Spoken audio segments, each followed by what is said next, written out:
Can you believe we are on Super Bowl 60? Kind of mind blowing, but here we are, Seattle Seahawks versus the New England Patriots. And tonight's episode, yes, we're going to talk about the Super Bowl. We're going to talk about Super Bowl 60, but we're also going to talk about our favorite Super Bowl memories growing up. We're going to talk about potentially our favorite Super Bowl halftime shows. And we're going to give our opinions on what we think the greatest game ever played in the Super Bowl was. Also, we want to touch on, do you have to win a Super Bowl as a quarterback to be considered one of the greats? Big debate there. And I'm pretty opinionated on that.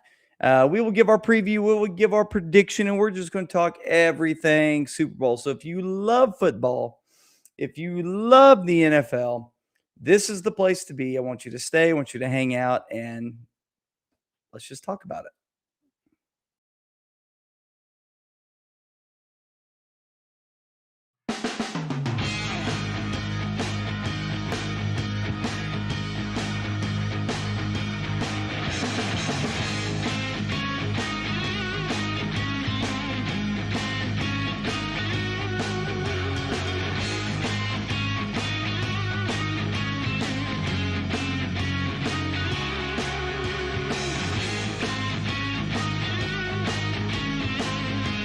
Four or 5 years, I thought we were talking about the product that we put on the field this year that looked like absolute trash. 4 or 5 years. So carry on. Enjoy your regular season win. Go ahead and hang that banner. They didn't have that. You really think behaviors would get better without sports? You're out of your No. They didn't have that. No.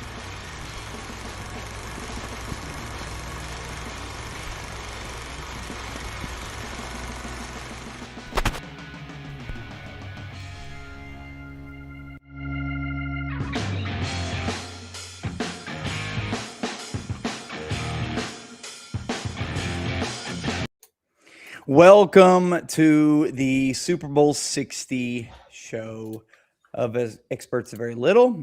My name is the show. I have here in the middle, seeing half of his face. Looks like he's trying out for, trying out for Two-Face. Sony in the middle. And then we have Jacob Mosby all the way to the right as you're looking on it on your screen. Boys, how have you been? Good. Been good. Busy, but good. You know, I'm a busy time. When I say I'm busy, I mean busy because I run a business with my store that I run. I'm on the board of a youth football league that we're starting in on our jersey. Been working on the jersey designs for some group. My team's going to have a special jersey to get to wear for the last game. I'm on the board of a wrestling club that we're coming to the end of our season, regionals and everything. Then started 2 travel baseball teams for my boys, 11U and a 12U team. So it's been non-stop. All right, John, top that. I just work like 60 plus hours a week. That's about all I do. Wow. It's enough.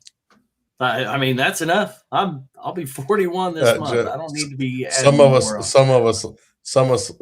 like to work with our life. I'm like John. He just likes to sit around, you know. Yeah. I just heard Mosby talking. That's all I could think of right there.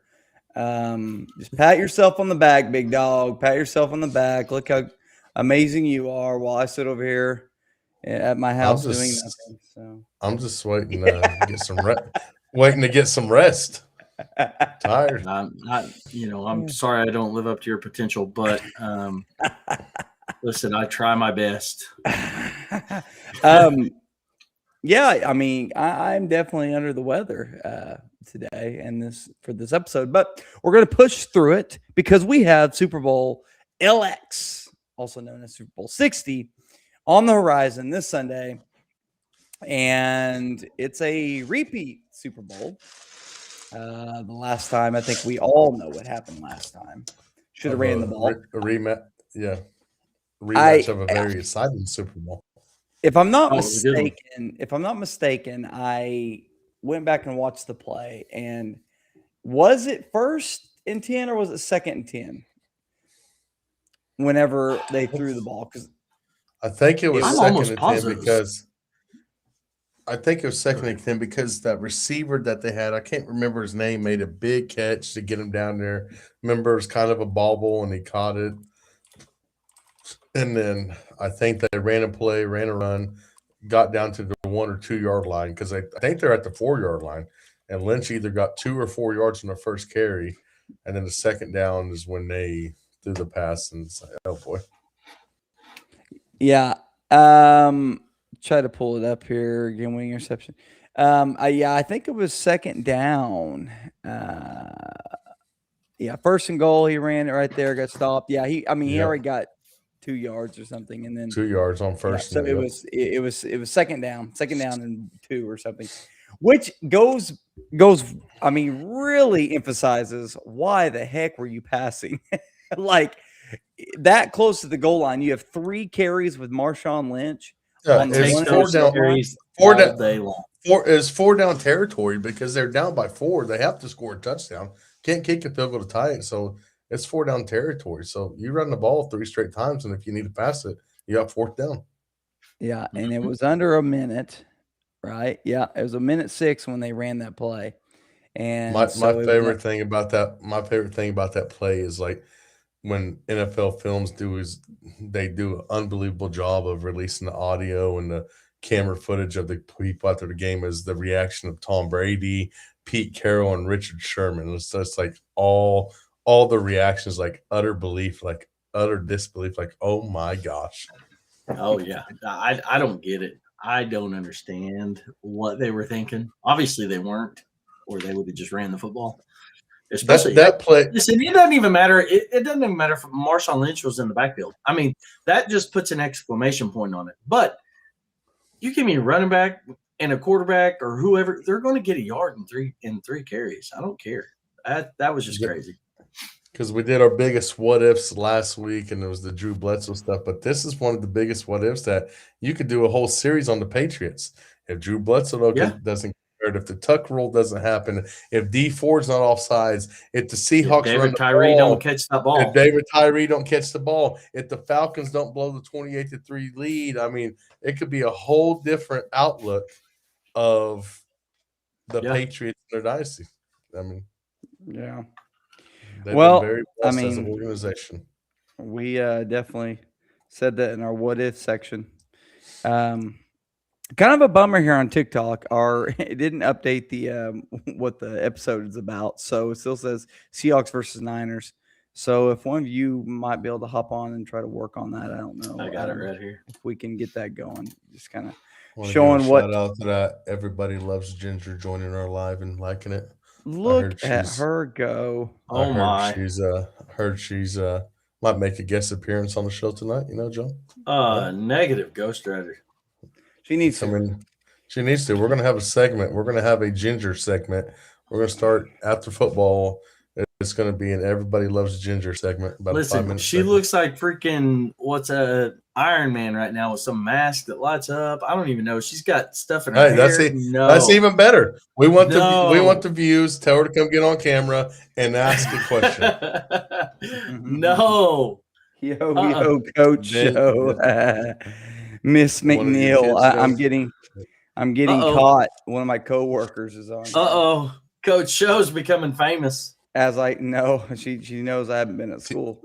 Come on, Tracy. Yeah. Come on, Tracy. Bring in the tea bags. Currently with a fever, so won't be there tomorrow, unfortunately. But these guys pulled my arm to do this tonight. So I want to ask you guys a question, okay?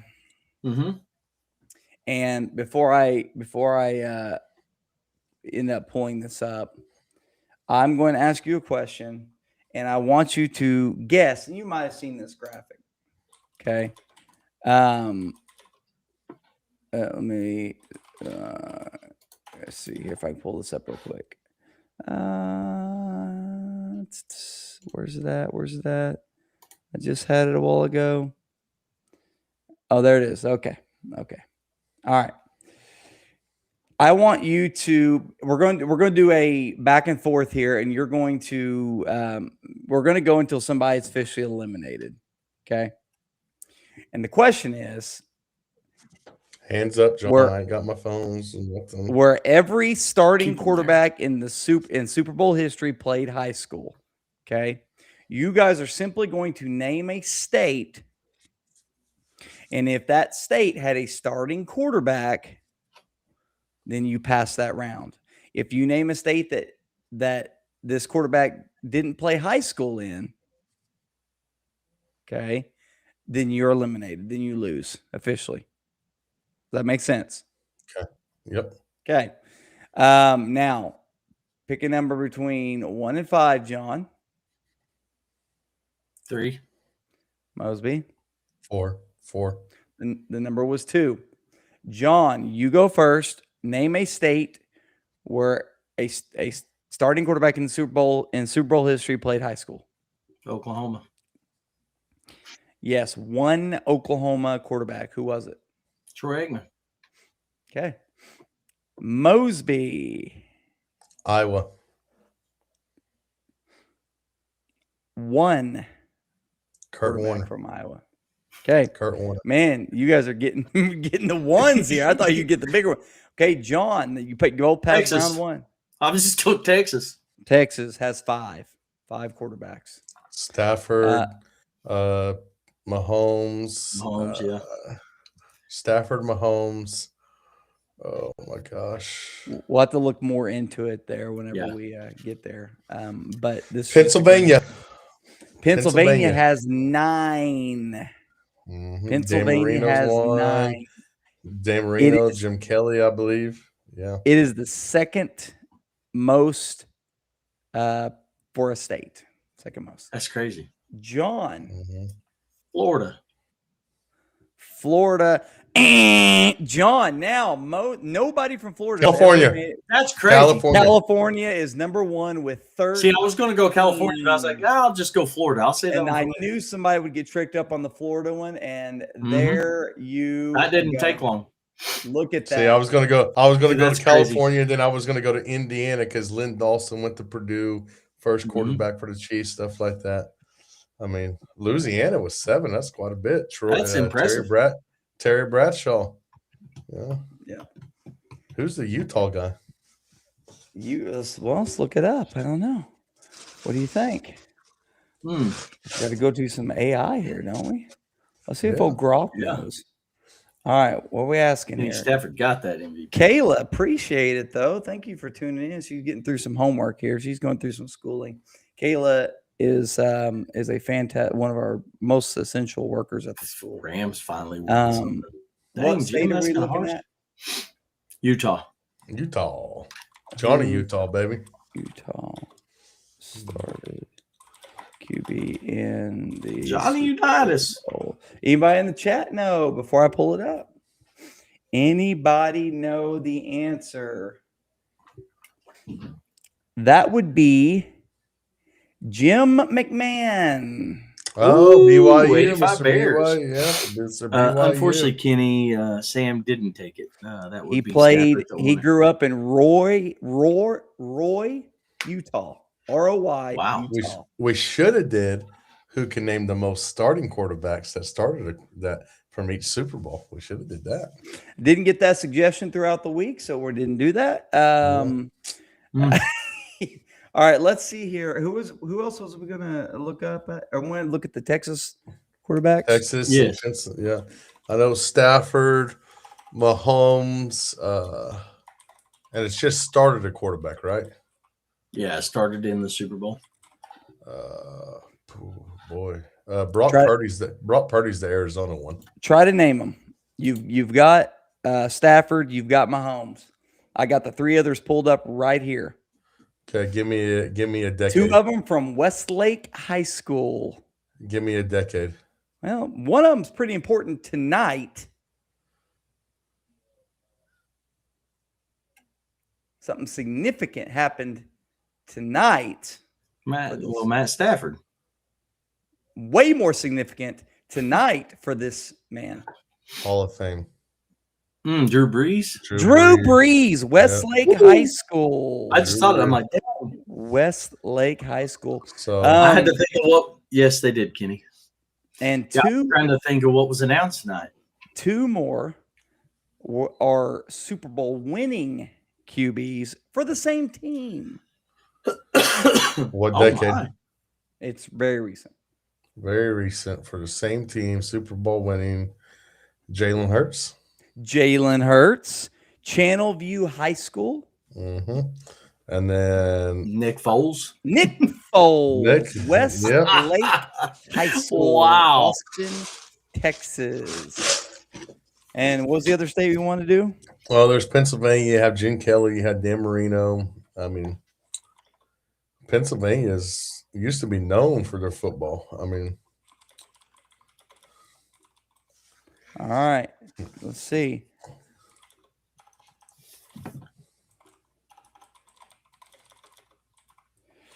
Okay, here we go. Are you ready? yeah. All right, you said who? Jim Kelly and Dan Marino. Jim Kelly and Dan Marino. Yes, there's 1 and 2.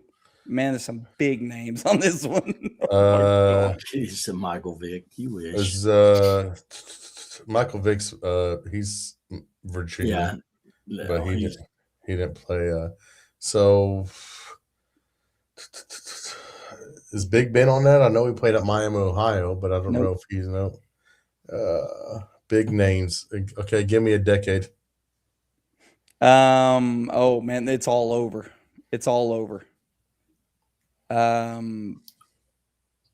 mean, you're all over. You've got some of the goats. Roger Staubach. Nope. Hmm. There's one here that is. I mean, you can't say much more than one of the goats. Brady. No. Joe Manning. Montana. Joe Montana. Joe Montana. Ringgold High School. Brady's from California, John, and Manning's from. He was just Louisiana. saying He was just saying goats. Those are the only two that anybody would talk about.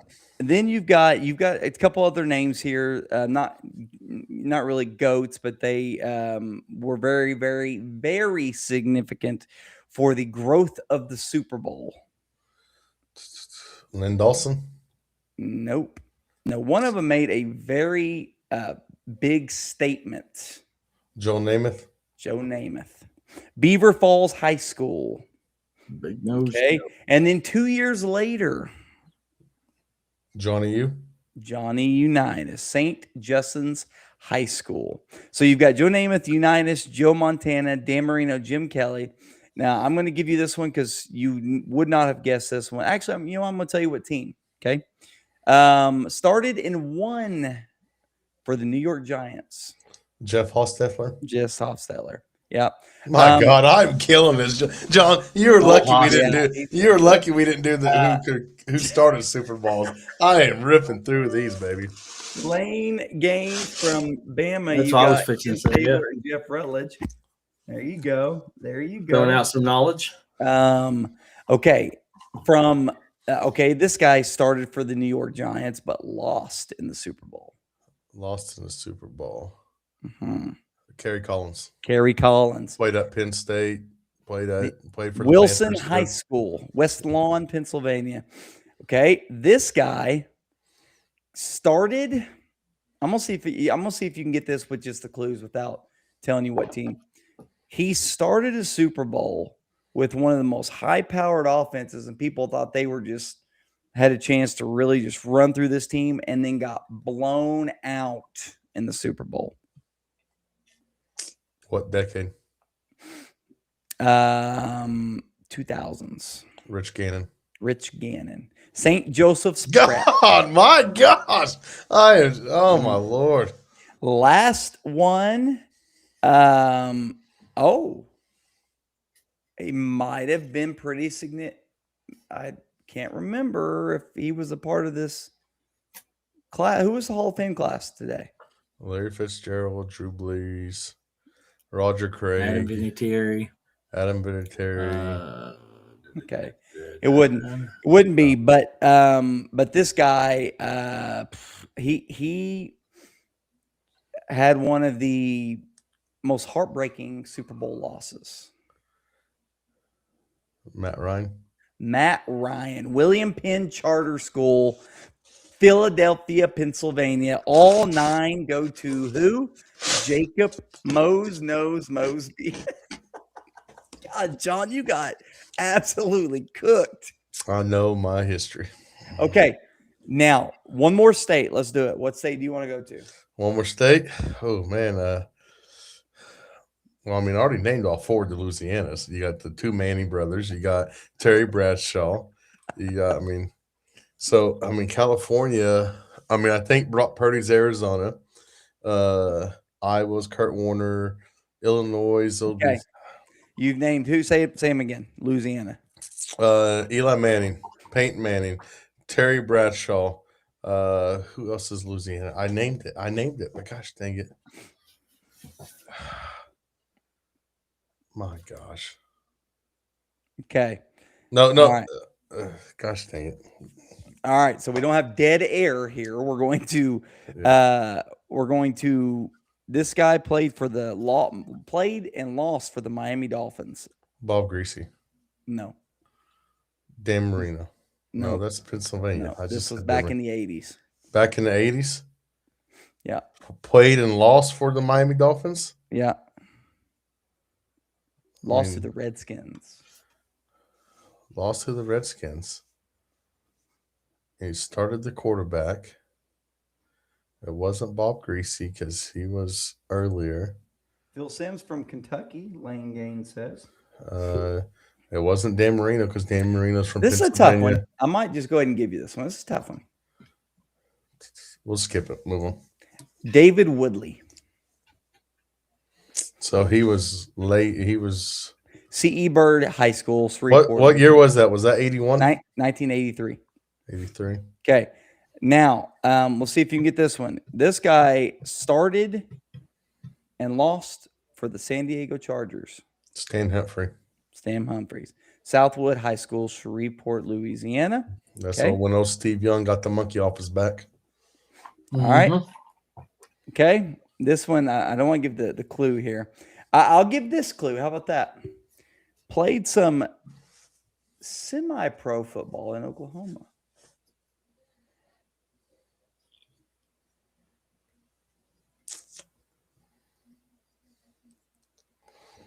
Before he won this too, by the way. What college did you go to? I would have to do a little more research on that. I will. Okay, I'll go ahead and give you this clue and see if decade. Just give me the decade. Decade's the 80s. 80s. Okay. Jim Plunkett. Nope. First black quarterback. Doug Williams. Cheneyville High School. Doug Williams played at Grambling State, I believe. Okay.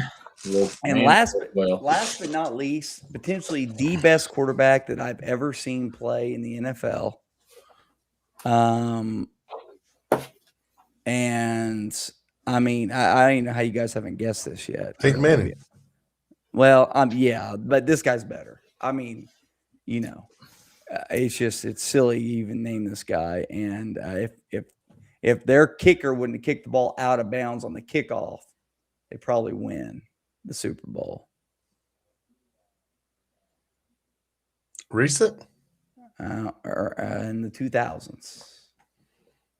Kicked it out. Yeah, I am so disappointed you haven't got this one yet. I mean, easily could be the GOAT. I mean, I don't know what else to say. You're not talking about, no, he won it. I mean, talking about Cam Newton. No. Yeah, look at him. He gonna go. Cam's from Florida, I believe. Come on. No, he's not. He's nice. He's not. He's from Georgia. He's down there in that area. He's from Georgia. Come on, guys. We named off Eli, Peyton. No, you're taking too hard on this. He's being facetious. This guy. Come on, man. Recently? Nah, early 2000s, man. Come on. Early 2000s. So you went Rams, you went Patriots. Come on. Patriots again. Come on. This guy lost the Super Bowl, by the way. They lost the Super Bowl. Should be so the ones that lost the Super Bowl, that should be a GOAT, could be a GOAT. No, he Lost is the the- GOAT, man. Come on. But he lost the Super Bowl. Jay Cutler. Oh, come on, man. You guys are killing me on this. Let's go. So before 2010. Yes. Okay, so you had John, the I'm disappointed in you right now, bro. Rams lost one, Panthers lost one. Jake Delhomme. Jake Delhomme, baby. Come on, man. Come on. Turlesling Catholic High School in Lafayette, Louisiana. Yeah, he's got that Louisiana name. Come on. You guys are killing me right now. Let's do California. All right, last one, California. And then we're moving on. Of these mugs, boy. Now, John, are you going to get one? I mean, I'd love for you to get one. He should get one. It's on the freaking picture right there. Sam Darnold. He should get one. I'm not even saying nothing. Anytime I say something, he just wants to yell over me. So I'm letting him do his he'll give you time here. Name one. John, name as many off as you can before I hey. He's already had plenty. He's named about 28 of them. Come on, John. Let's go. We're giving you time. We're good. One that played. We are good. We're giving you time. He don't know any. That's what I'm saying. That's what I'm trying to tell him. John Elway played in 5. 1, 2. There's one. Sam Darnold about to play in his first. Okay. So Sam Darnold, San Clemente High School, and then you have John Elway. Yes. Granada Hills Charter High School. A guy that played in the most Super Bowls ever, Tom Brady. Tom Brady. Thomas. Junipero Sierra High School. Okay. San Mateo. All right, let him guess one here. Go ahead, John. Don't be looking it up. John's over on his computer. Look at him. He's over on the computer. I'm still trying to fix this. Kenneth said not enough time on the stream for John to figure it out. John, come on, man. Okay, John, I'll give you a hint. Don't answer this, Mosby, because I'm going to let you guess the rest of them. Okay. This guy, John, we considered one of the greatest athletes to ever play the position. The greatest athlete to ever play the position is Michael Vick. We considered this guy to be one of the greatest athletes. Can I? I'm not gonna guess. I just want you to tell me if I'm correct on this. Played in the 80s and 90s. No, this is recent. Recent. I mean, this was Aaron Rodgers. Aaron Rodgers. Good job, John. All right, Mosby, your turn. Go ahead. Okay, Steve Young one. Steve Young is no. He's not from California. Oh, Stevie Young. Okay. Okay. So we have Aaron Rodgers. We have Tom Brady. We have John Elway. We have Sam Darnold. Okay. Mm-hmm. Okay. So recently, Mahomes and Hurts are Texas boys. Purdy's Arizona. I'm going to give you a few here because some of them are Tony Easton. Okay, yeah. Tony Easton went to Patriots back when the Bears beat him back in the day. Okay. Yep. Then we've got Vince Ferrangamo. Never heard of her. Started for the Rams, lost to the Steelers in 1980. Okay. Okay. Craig Morton started for the Cowboys. Cowboys back in the day. That's back in the day. And for the Broncos. Started 2 times. Okay. Joe Kapp. He started for the Vikings and lost to the Chiefs. Mm-hmm. Billy Kilmer. He started for the Redskins, lost to the Dolphins. Is he related to Val Kilmer?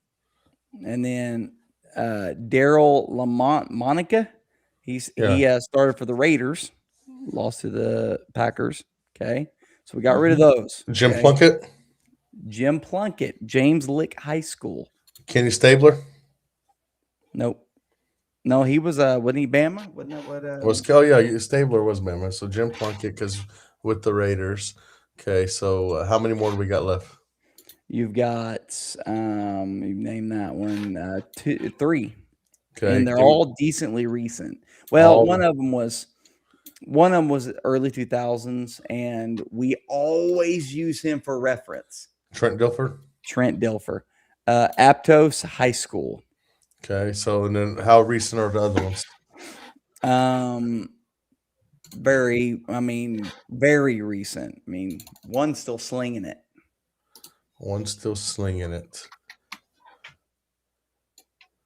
It's not Joe Burrow because he's one claims he should still be slinging it. I'll say that. Joe Burrow's an Ohio boy. We already named Stafford. Mahomes lost to Brady. Mahomes lost to the Eagles. Mahomes beat the Eagles. Mahomes beat Jimmy G, but I think Jimmy G's the East Coast guy.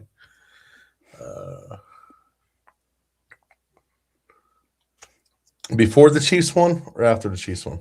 Jared Goff. Jared Goff is one. Marin Catholic High School. Yep. The year that the Patriots beat him 13-3. So how many more? One more. Okay. And is it before golf or after golf? Before.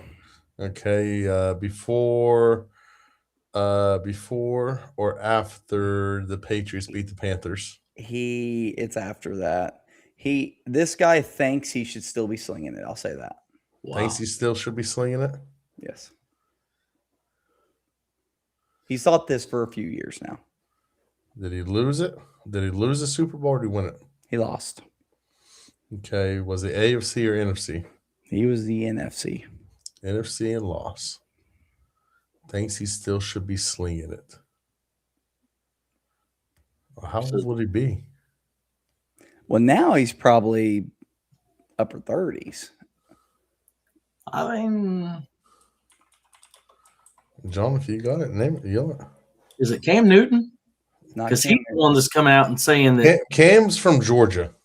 I don't know why I keep saying that, but everything he's saying is exactly what Cam Newton's saying right now. Well, I mean, you don't have to think too much further away from that. I mean, this guy is upper 30s, 38 years old right now. It's not Philip Rivers. Never. Oh, Colin Kaepernick. Colin Kaepernick. Oh, Yeah. In high school. Yeah, it took me a minute. I'm like, God, who else? You But, only got that because you saw Kenny's comment. So Wow, Kenny. Wow. no. Unbelievable. Okay. Well, that was fun. What do you guys think about that? That was kind of fun. Yeah, no, Yeah. that was interesting. I mean, Mosby absolutely cooked. If you were a slab of meat, you'd be well done, John. So That's the only way to eat them. God, are you kidding me? You cook it till it's burnt? No, Oh, I cook it till it's cooked. I don't want conversations with my food. which is a little bit of pink. Just a tiny bit, if any. Yeah, some blood squirt out of it. I No, used to be this no. way. I used to be this way. Nope, you're not going to give. But now I'm a medium. Medium where? Medium well. I'm a medium Yes. well guy, which still pretty. I mean, there's still people out there that are like, hey, cut it off the cow and Nope. Put it now slap it on the grill for a second and then give it to me. I can't do that. That's just No. absurd. That's absurd. Mm-mm. But I definitely medium well. I used to be it better be well done. I don't want any pink or red. But thankfully, I've came to myself. Now, I Maybe am that's the real sports right now. Well, John, that is a real sport. Sorry. I weird fact about food is I prefer the food cold over hot. I would rather eat it cold than I'd rather eat it cold the Pizza. next day than hot. Pizza, Nope. right out the Hamburger fridge. Pull it out of the box. hamburger patties, pork chop, steak. I'd rather eat it cold. Hey, you better be honest here. You eat them hot dogs out of that package, don't you? I don't anymore. I don't. I used to, but I don't anymore.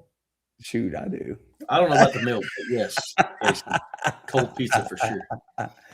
Oh my gosh. Well, what is your speaking of the Super Bowl, what's your favorite Super Bowl memory?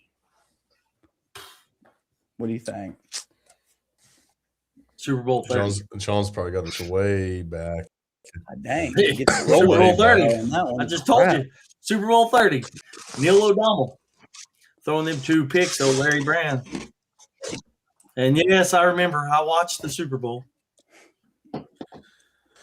Yeah. I mean, recently was the Chiefs winning one, beating the 49ers in that first one, ripping the heart out of John's brother, thinking that he's going to win. The Chiefs winning, finally getting over the hump. Unbelievable. But like, so I'm going to take my team's memories out of it, and my favorite Super Bowl memory is probably the Kurt Warner story and the Rams winning it. Like, I mean, with Trent Green going down and the Rams coming out of nowhere, having maybe one of the best offenses in the history, and winning that game. I mean, then it was a great game because the Titans came up a yard short and stuff like that. That's one of my. I mean, I just remember sitting down on the living room floor, just glued to the TV, watching that game. Yeah, greatest show on turf for a reason. Yep. Yeah. Hey, for those of you who don't know what this is called a Rolodex. Let me add some little. Let's see, make this a little bit better here. This should work right. There we go. There we go. Roma at the time. Cowboys.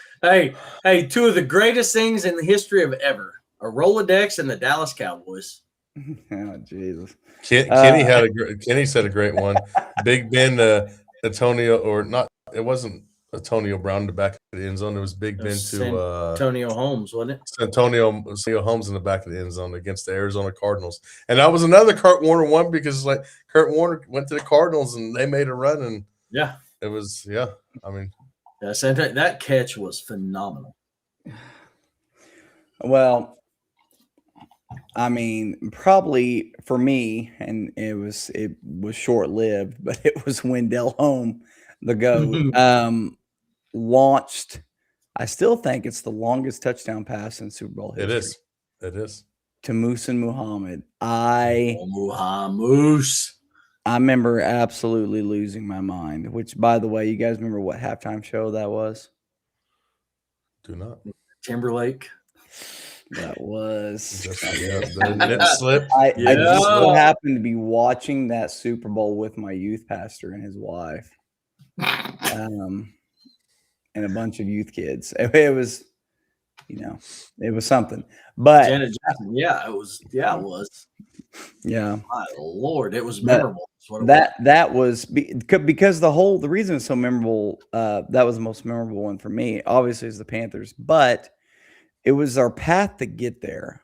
And I remember when we went to overtime with the Rams and played double overtime, correct? Yeah. And we threw the touchdown pass to Steve Smith, which, by the way, he might be my favorite receiver of all time. I love that dude. He 5'9" and could talk trash. I love listening to him now talk trash. It's fantastic. But anyway, I remember being at I remember when we were traveling to go watch those basketball games because our high school team was so good. And I want to say we was in like Skytook or something weird like that. And I remember going to the Walmart and they had it on TV there. And so I was walking around the Walmart just watching the Panthers game. And he cut that pass and I lost my mind. So it was the whole path leading up to that moment. And when we threw that touchdown pass to Muhammad, I thought, this is it. I mean, we've got it. I mean, because if you think about it, and I said it a while ago, if we don't kick the ball out of bounds at the very next kick and we kick it through the end zone, I'm not saying that the Patriots don't come back and win, but they don't start on the 40. Oh, yeah. They got to go long. Who was the kicker back then? Was that Casey? John Casey. So I was livid at that point. Of course, they went down and back then he was one of the best kickers in the NFL too. Mm-hmm. So yeah, that would be my most memorable moment, and just because it's the Panthers. So, but including my team, I got a picture right here next to me of a framed picture of us celebrating winning our first one since Super Bowl II. Long years of struggling. I remember being so heartbroken, felt like my heart was ripped out the year before, where we didn't even get a chance in overtime to match the Patriots. And then I remember texting one of our good friends, Terrell Ramsey, and it's like, do you ever think the Chiefs will get one? He's like, oh, I think they'll get one. I don't know when, but I think they'll get one. Lo and behold, the very next year. And it was even sweeter in that year because that's the year, you guys remember, Mahomes dislocated his knee. And it's like, oh my gosh, is this going to be? Oh, we got the team, we're going to set up, boom, and then we didn't have a great defense. We had a horrible defense. We didn't need a great defense to carry us, kind of like Josh Allen did. But but Mahomes and then ripped, but it made it even sweeter because it ripped the heart out of those 49ers fans. And he squeezed it shut. It did. How many of those Super Bowls have I been over at your house to watch? You've been over there 4 or 5 of them now? Did I come to the one was I there when you won the first one?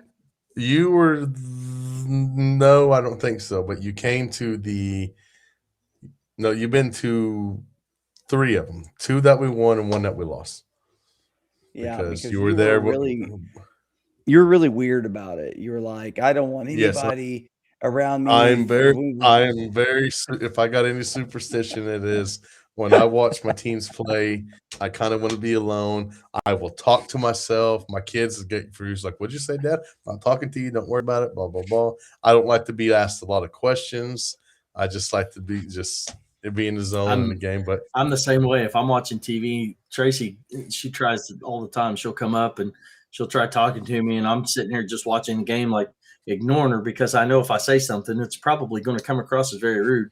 And she'll just keep on, "Hey, babe, did you see this? Blah, blah, blah." I'm like, "I'm sorry. I didn't know that my game interrupted what you were just trying to say." I'm getting tired of you talking trash on Tracy. I'm going to be honest with you. Hey, she's right here. I'm not. Get her on the can, Ginger, we need to get Tracy. We need you to go and we need you to get off and get Tracy on the camera. Yeah, for real. I only see him like, for 30 minutes a day. For 30 minutes a day, and wow, you can't even give her 30 minutes, Sean.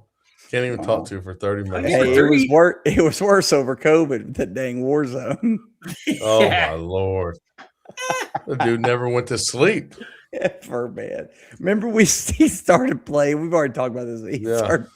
He's like, "Man, I played this game. It was pretty awesome." And then a week later, he's played 228 hours. And the crazy thing is, he never got better at it. Oh my God, John! But yeah, this Super Bowl week's a little first time in a while. I'm not planning on what to cook for dinner for my guests coming over. So, well, I was still going to drive, but I don't know. My stomach is. I don't remember that, dear. I don't remember that at all. All right. So, what were your favorite halftime shows? I'm going to show you this list here in a minute, but I want you to name what your favorite halftime shows have been in the past. My number one is Prince in the Rain. So that would be probably number 2 or 3 for me. And the one that most recent that I like the most is with Eminem, Dr. Dre, Snoop. Yeah, and people can quit dogging on that one. I don't understand how people. That one was good. Oh, that's one of my favorites of all time. I had a coworker. I don't know if Kayla's still on here. I had a coworker. I remember on Facebook go, it was kind of boring. What do you mean? It hit everyone. I was so mad. I went back to that person next day. I'm like, "What's wrong with you?" Now that has to be on the list, and it's the one that changed halftime shows forever. Was Michael Jackson back in the day? That was like the first, because before they used to have like college bands and high school bands come and play and stuff, and then Michael Jackson. I think it was 1992 with the Dallas Cowboys, Buffalo Bills, I believe. Michael Jackson performed, and it's like, oh my gosh, we got a superstar performing at halftime. That's the one that kind of changed how halftime shows went in the NFL Super Bowl. Yeah. Now, if you really want to go with what changed the halftime shows that we mentioned a minute ago with Justin Timberlake and Janet Jackson, that changed a lot. Yeah. Well, I mean, yeah, absolutely. Now, I'll tell you the ones I've rewatched the most is anything with Bruno Mars, because I think Bruno Mars. Oh, Bruno Mars is a great guy. Is today's James Brown is what he is. And his stuff now, his songs now are just, I love he's going to the old school feel. I love that so much. But when he was a featured guest in Super Bowl 50 for Coldplay, okay, which I also think that was the Panthers versus Broncos. That was a great one. And then he did his own. He headlined and he brought out Red Hot Chili Peppers, and I love the Red Hot Chili Peppers. Yes, sir. I love Chad Smith and Flea and all them. So, Or Will Ferrell wannabe. No, man, that's crazy how identical they look. So, What's up, Brandon? so anyway, those were fun. I liked the Katy Perry one. It wasn't the best. I liked it. Though. It was entertaining. Stop it. What? It was good, John.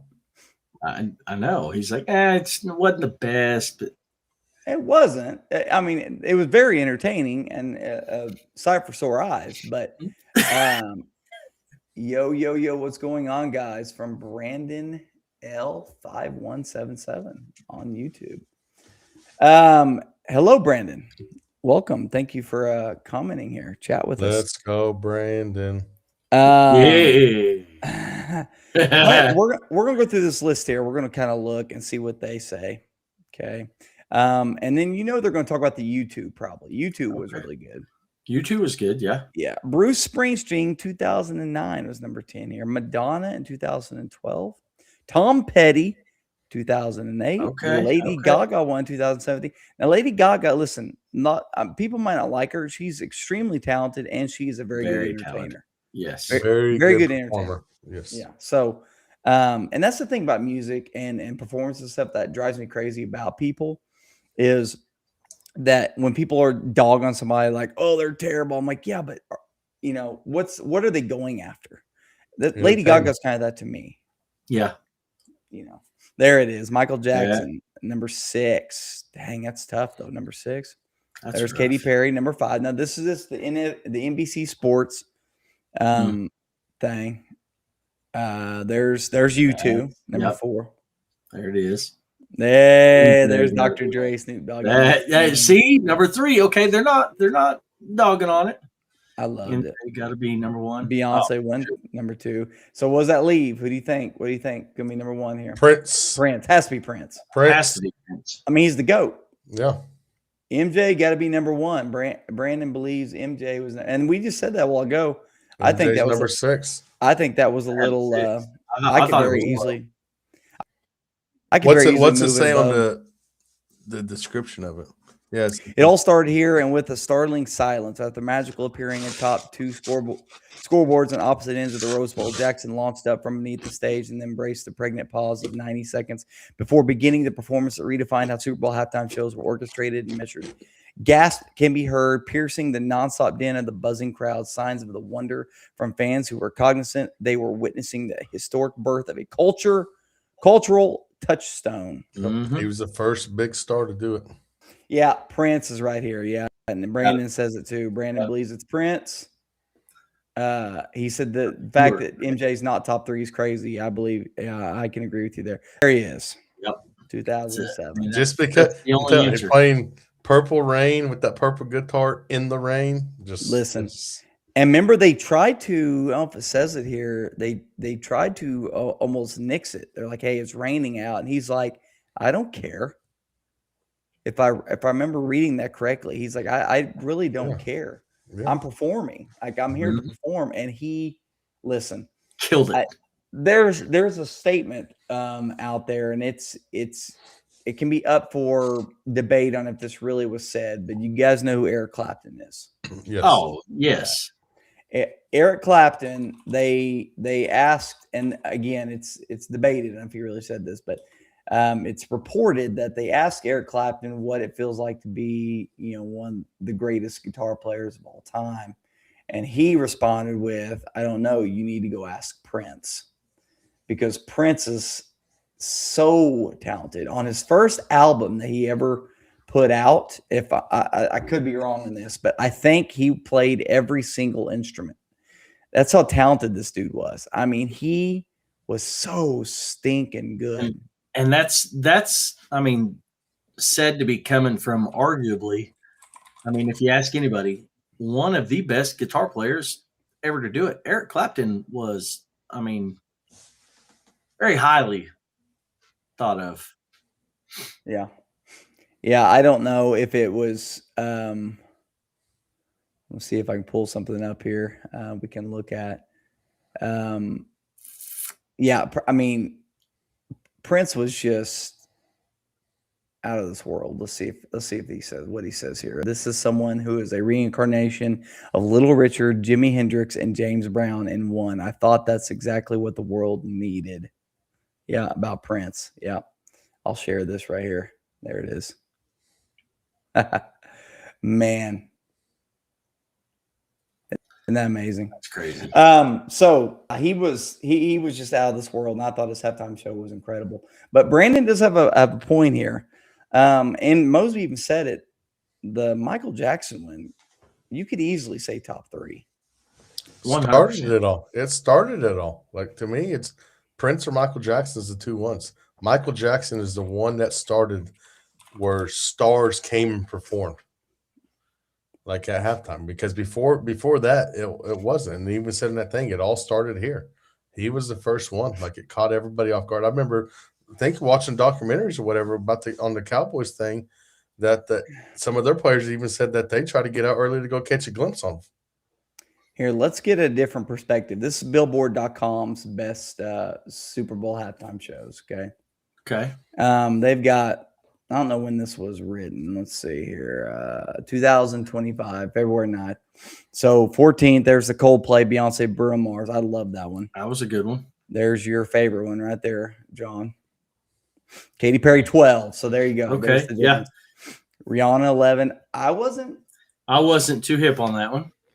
Yeah, but it's 11. Paul McCartney was good, 10. That was good, yeah. Rolling Stones. Michael Jackson, 8. The people are just not getting love here, man. Yeah.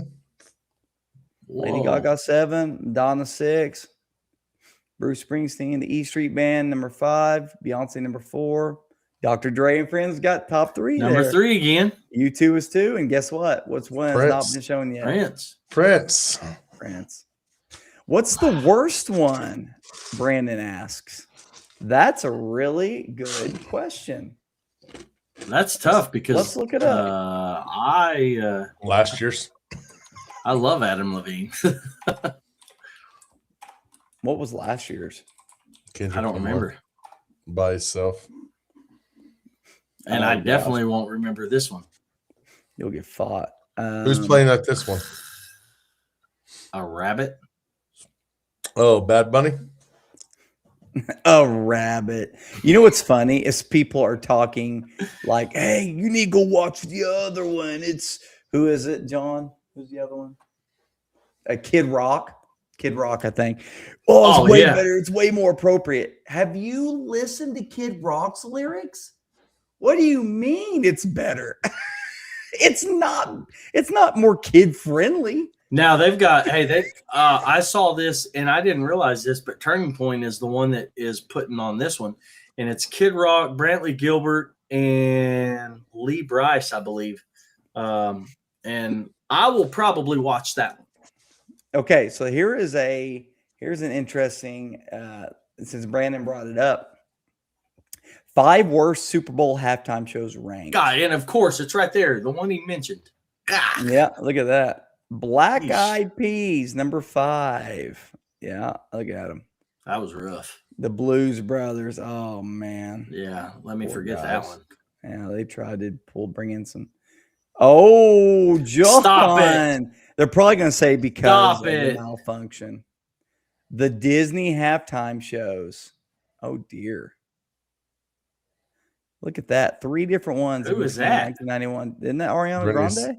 I mean, no. I don't know. I don't know who that is.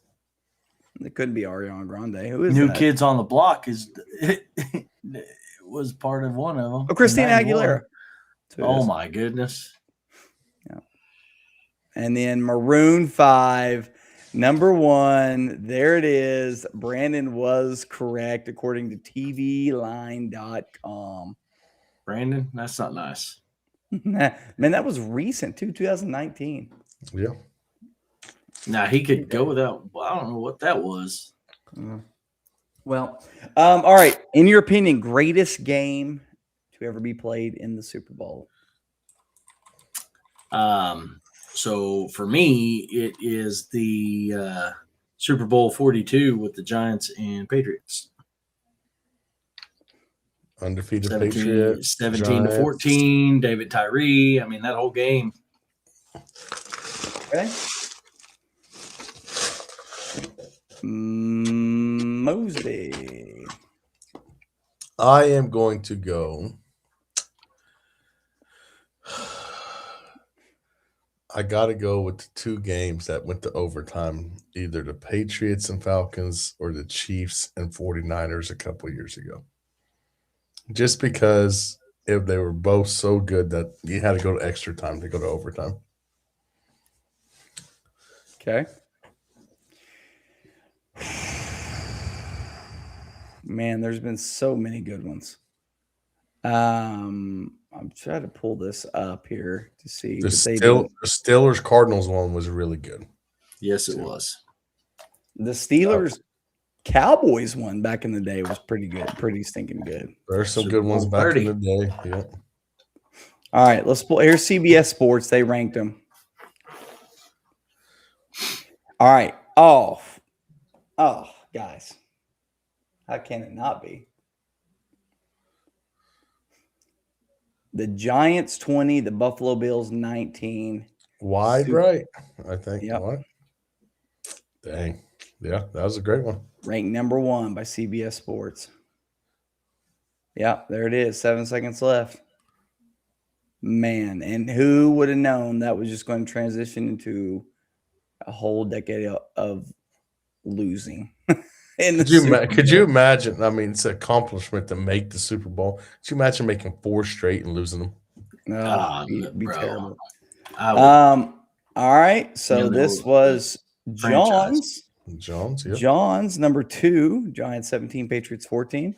I just heard an interview with Bill Belichick, and he was talking about somebody had asked him what was his favorite, Super Bowl to coach in. He goes, well, all of them. He said, we were in every one of them. He said, even in the Giants Patriots, this Super Bowl right here, he said it came down to a Hail Mary to Gronk, is what he said. I don't know if that's true. Was Gronk playing in 08?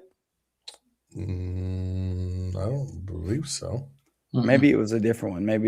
He said there was a Hail Mary to Gronk at the end of the game that didn't go his way. But all right, number 3, Patriots and Falcons. That was a pretty stinking good Super Bowl. It was a really good one. Yes.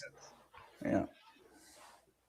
Brandon said besides Super Bowl 51, probably either Super Bowl 34 or 49. We're going to see right here when it pops up. Patriots and Seahawks. There's the rematch right there. Patriots have been in a lot of good ones, man. That's what I'm saying. They haven't really just, blown the barn. There's your Steelers Cardinals right there, number 5. Yep. Okay. There's the Patriots and Rams. That one, the Rams were supposed to run them out the building. Yeah, that was a big upset. Okay, and then here's the Rams versus Titans. Oh my gosh, that there. Yep. Mason. And I said that's my favorite. That's my favorite moment. The Super Bowl is my favorite moment. God, that was so clutch right there. That was such a good game. What's that? Oh, 2024. Pulling it out. I'm telling you. I told That you the two overtime so ones good. had to be in there. Such a good game. I remember how tense we were at your house.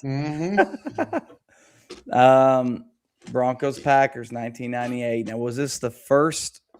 Was this Elway finally winning? Yeah. Because the next year they blew up the Falcons.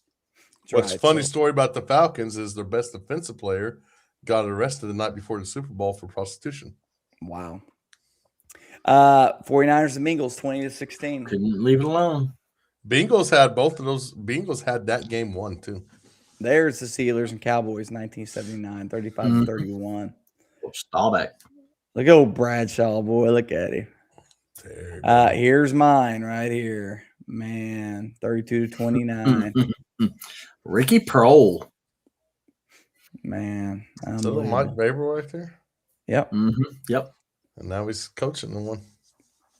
Jerk. There's Chiefs and Eagles 2023. High scoring. Eagles Patriots 2018. I think that's the one that came down to the Hail Mary. Okay. I refused to watch that one because I was tired of Tom Brady getting lucky and winning all these Super Bowls. Oh, I know. Steelers, Cowboys, 21-19 or 21-17. Number 15. We're gonna go to the top 20, and then we're gonna scroll all the way back. We're gonna guess which one's the worst. Rams, Bengals, 23-20 in 2022. Super Bowl in 1980. Steelers 31, Rams 19. Here is the Giants 21, Patriots 17, 2012. Mario Manningham right there on that catch. Jets 16, Colts 7, 1969. Super That's Bowl only 3. up there because of guarantee. And then number 20, Ravens over the Niners. Oh my gosh. The light flickers. Justin Power was at outage. my house, and I made a piece of paper and put Ray Lewis on it, I think, and put it and taped it on my shirt. And he went, "B, seriously, why?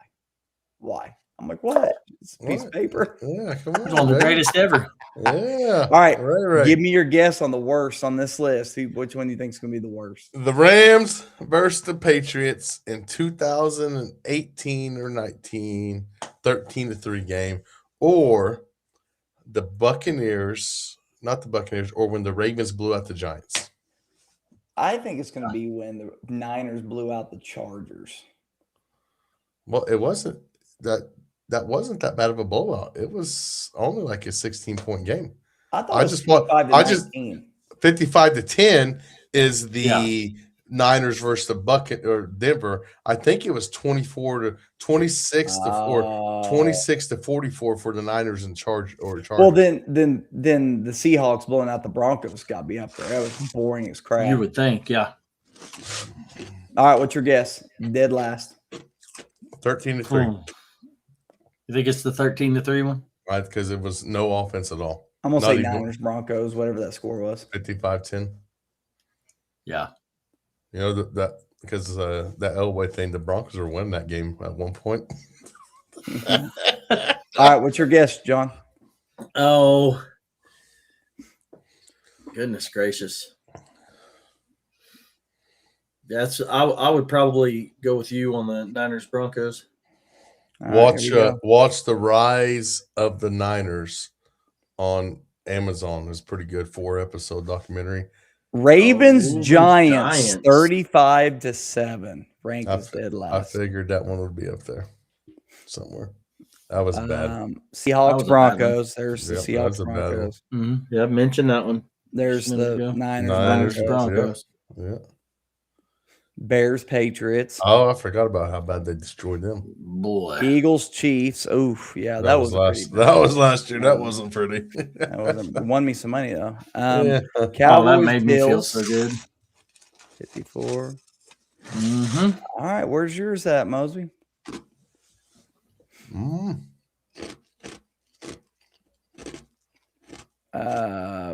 Buccaneers Chiefs. Oh man, Chiefs are part. A couple of these bad. Two of the worst losses. Okay, I love it. Where's your 13-3? How is that 13-3 game not even on there? Because they're probably going to say it was competitive, and that was not competitive. That was an awful game. It was off there. It was 34. It was awful, horrible game. But it was a 10-point win. That's why they're probably going to say it. So. That is probably the worst Super Bowl to watch. Oh yeah, like it was. Yeah. All right. So, last topic I want to talk about, and we've mentioned this a little bit before we go into our preview and our predictions and stuff of the actual Super Bowl. But do you guys feel like, if you're a quarterback, do you feel like you have to win the Super Bowl to be considered one of the greatest of all time? No. I believe you have to at least win one. I don't believe you have to win 7. I don't believe you have to win 3. I don't believe you have to win 5 or 10. I don't believe that. I believe you have to at least win one, because if the most important position on the field is your quarterback. If you're the best quarterback, you at least got to get your team there one time. No, I mean, I don't think so, because there's a lot that plays into a team winning a Super Bowl. One, you have to get there, but two, it starts with the front office in constructing a Super Bowl caliber roster. You could be the best quarterback in the history of ever, but if you're, on a team full of turds, well, you're not going anywhere. And it's just it kind of falls along the same line of being the GOAT, all because you've won 7 Super Bowl rings. I'm sorry, that's a team accomplishment. Super Bowl championships are team accomplishments. Because if that was the case, you'd have guys like Dan Marino, who would never be discussed as one of the best, greatest of all times. And anybody who says that don't know ball, because Marino is one of the greatest of all times, and he didn't win crap. see, Now, 49ers people, Jerry Rice, would disagree with you on the documentary I watched. I'm sure he would. It was either Jerry Rice or Steve Young. When they were talking about Steve Young finally winning his Super Bowl, they said he needed to get that one. Now he can be considered one of the greatest. Tracy says it the best right here. The best pitcher isn't winning anything without a great catcher. Baseball's different because it's not a one no, game. It's not. It's not a one game thing. If you're going in a one game, if every playoff series in baseball was a one game situation, team accomplishment. You're asking about a team. Yeah, it's a team accomplishment every championship, but NFL's a one game playoff. There ain't no series. So to me, the star player shows out more in the NFL because if you're the best, is one game. if you're the best, if you want to be considered one of the best quarterbacks, one of the top 5 greatest, it's hard for me to say no, you are without ever even winning one. I'm not saying you got to win 7 or 8, 5 or whatever. I think to be considered in a conversation to be the best ever, not saying you aren't a great quarterback, to be in a conversation to be the best ever, I think you got to at least win one. Because it'd be hard. It'd be hard. No, it ain't one. I don't throw a lot of quarterbacks out of the situation. I said win one. Don't have to win 7. Just win one. Because it'd be hard for me. To say, yeah, that guy's the best, when this other guy has just as good as stats and actually won one. I mean, again, it's a team accomplishment. So here's something interesting, that if we actually look at the list of people who've never won a Super Bowl, and of course I use Gemini here, Google Gemini, but basically just said greatest quarterbacks who never win a Super Bowl. I want to read off this list, and I want you to tell me how many of these guys that I read off that you would even consider as one of the greatest of all time. Because I can only name one. I want to see what you guys say. Okay. Dan Marino, Jim Kelly, Dan Fouts, Warren Moon, Fran Tarkington, Randall Cunningham, Donovan McNabb, Michael Vick, Steve McNair, Phillip Rivers, Ken Anderson, Matt Ryan, or Cam Newton. Dan Marino's the only one that you can talk about being the greatest of all time, but that list, when those quarterbacks were in the NFL, were at the top of the rankings in the NFL at quarterback. They were at the top of their position. So, I mean, you could say go. How many goats are there? Is Jim Kelly a top 20 quarterback of all time? Jim Kelly during his time in the NFL, because he's not competing against everybody in all time. He's competing against the quarterbacks during his time, because that's all that matters at that point. Jim Kelly, when he played, was one of the best quarterbacks on the football field in the NFL. Dan Fouts, but we're talking about the question is to be considered one of the greatest of all time. He's a Hall of Fame quarterback. He's a good quarterback, but he's not 100%. One of the greatest of all time. He's not. Dan Fouts, good quarterback, Hall of Fame quarterback. He's not considered one of the greatest of all time. Does winning a quarterback put you in the conversation of winning or being talked about the greatest of all time? If Jim Kelly wins 2 of those 4 Super Bowls, the conversation about Jim Kelly is completely different. I mean, we're going to say this. I mean, I'm going to ask this again. Does winning a Super Bowl put you in the conversation of being a GOAT? You got to have the winning plus the. You're not answering my question. You're not answering my question. Trent Dilfer's not in that conversation because he didn't do it for years. Hey, I'm glad you brought it up. Aaron Rodgers is in that conversation. Aaron Rodgers is in that conversation because Aaron Rodgers has the career to back it up. So you're can name a lot of them. you're going back to the argument that we used to do with Guy and them, blah blah blah. Well, you can't say Trent Dilfer. Well, no, we're not saying Trent Dilfer. You can We're say talking Nick about the Foles greatest. then too. I'm just saying. We're talking about the greatest quarterbacks of all time. You have to have the performances during But we're the not. season. That wasn't the question. Yes, it is. No. Do you have The to? question Do you have was, to win a quarterback? Do you have to win? Do you have to win? Do you consider Trent Dilfer one of the greatest quarterbacks of all time, John? No, never do. Never have. Then he's not part of this conversation. But you're contradicting yourself by saying that you have to, because that takes Marino out. You're not listening to what I'm saying. 100%. Marino's a great quarterback, one of the best to play the game. Is he top 5? No, I wouldn't even put him top 10, because if you are the best, I'm sorry, in a one-game situation, if you are the best, if you are that dog, it's hard for me to put you in that conversation if you can't get it done. It's the whole reason why I think that the scenario around Josh Allen needs to change. And Cam Jordan said it best today when they talked about Joe Burrow, Lamar Jackson, and Josh Allen. He said Josh Allen is what a lot of us thought he was, a guy that can't win the big game. So coming from one who, I mean, he only won because of Breeze, but I mean, here's an interesting little thing, and this is called Qbert. Okay, it's a Qbert rating this guy put together, and he did basically the primary factors: passing and rushing touchdowns, completions, interceptions, fumbles, passing yards before the catch, net quarterback rushing yards, and passing and rushing first downs. There's secondary factors like quarterback rushing attempts, pass pressure. Quarterback gets more Qbert credit for facing a lot of pass pressure. He just did a bunch of different things here to kind of break down who he thinks the greatest. Give a tally of the greatest quarterbacks of all time. Okay. And I'm just going to show you this list here, and we're going to see kind of what this advanced metric kind of shows. The top 100 best quarterbacks by Qbert WAR. You have Tom Brady, Peyton Manning, Drew Brees, Brett Favre, Aaron Rodgers. Dan Marino's number 6. Joe Montana, Fran Tarkington, number 8. Steve Young, Ben Roethlisberger, John Elway, Matt Ryan, number 12, Phillip Rivers, 13, Dan Fouts, 14, Russell Wilson, 15, Patrick Mahomes, 16, Ken Anderson, 17, Johnny Unitas, 18, Matthew Stafford, 19, and Steve McNair, 20. Now, I don't know when this was created. This was September 2025. He explained something about Mahomes right there before you scroll down.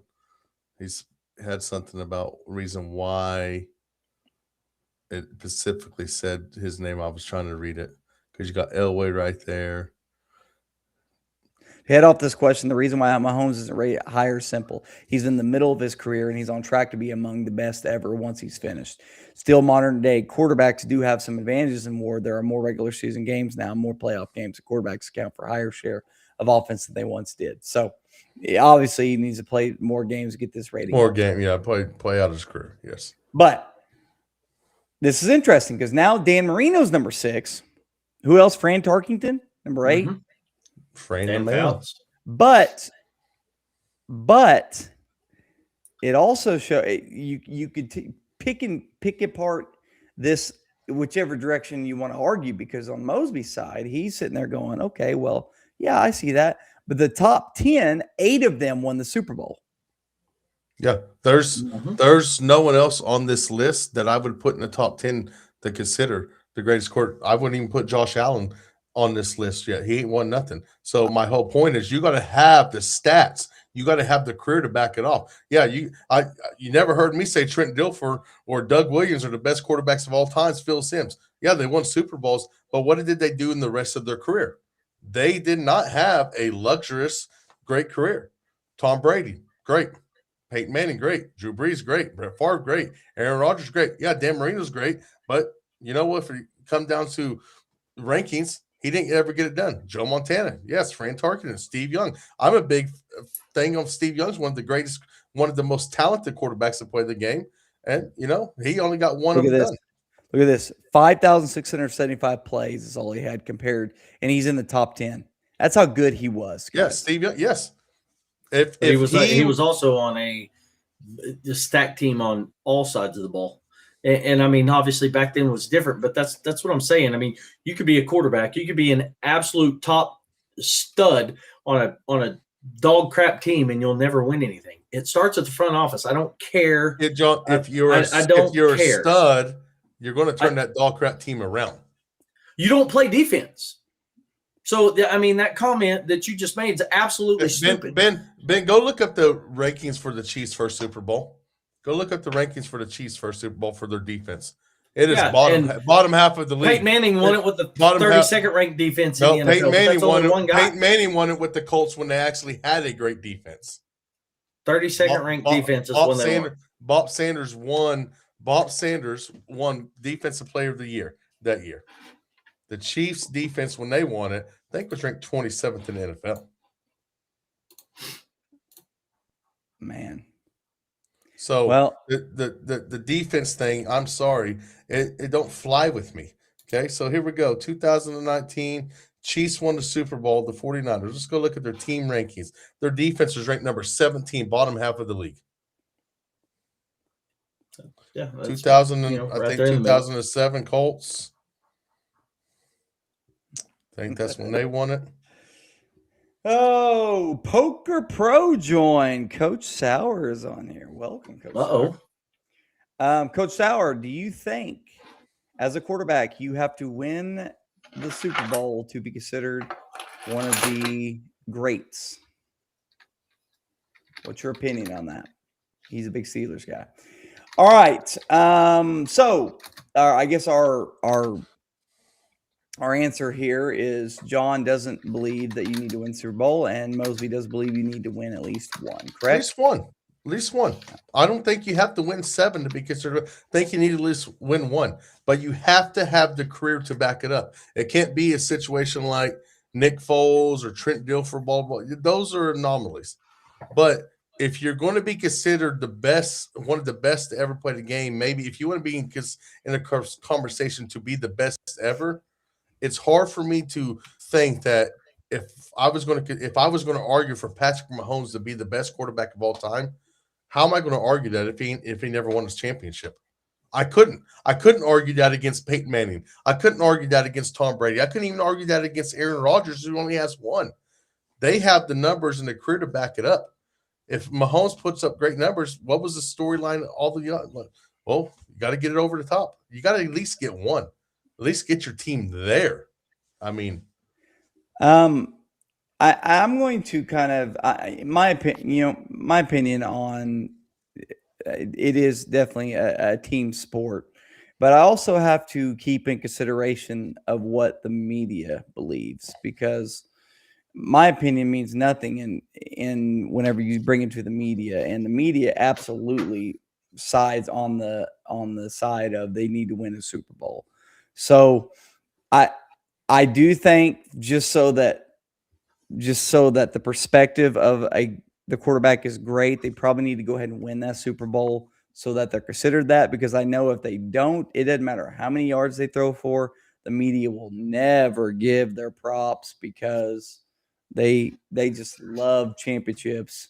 Even when it's a team sport. The guys in the their peers in the media never ever played the game. They don't know anything about the game other than what they see and what they read.